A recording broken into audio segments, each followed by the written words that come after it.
चलिए KEC international के नतीजों को समझते हैं और शुरुआत करते हैं उस एक नंबर से जो सबसे अहम है। तो ये आंकड़ा है 44,000 करोड़ रुपए का। ये कंपनी की अब तक की सबसे बड़ी ऑर्डर बुक है, L1 ऑर्डर्स मिलाकर। अब इतनी बड़ी ऑर्डर बुक का मतलब सीधी सी बात है, अगले 2-3 साल के लिए रेवेन्यू विजिबिलिटी मिल गई है।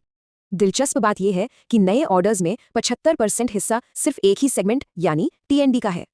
और ये ग्रोथ आ कहां से रही है? खासकर मिडिल ईस्ट से मिले बड़े बड़े इंटरनेशनल कॉन्ट्रैक्ट से। यही टीएनडी बिजनेस कंपनी का असली पावर हाउस है। रेवेन्यू में 44% की सालाना ग्रोथ देखने को मिली है। और अब तो कंपनी की कुल कमाई का लगभग 2/3 हिस्सा इसी सेगमेंट से आ रहा है।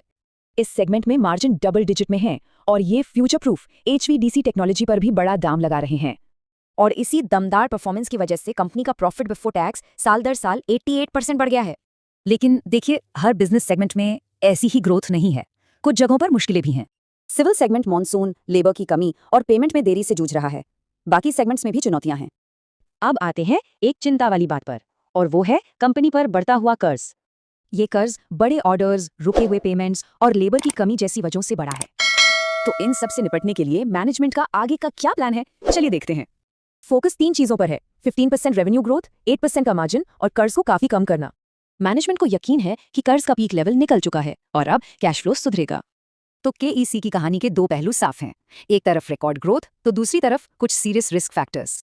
तो बड़ा सवाल यही है, क्या टीएनडी का ये दमदार इंजन बाकी सेगमेंट्स के बोझ को भी खींच पाएगा?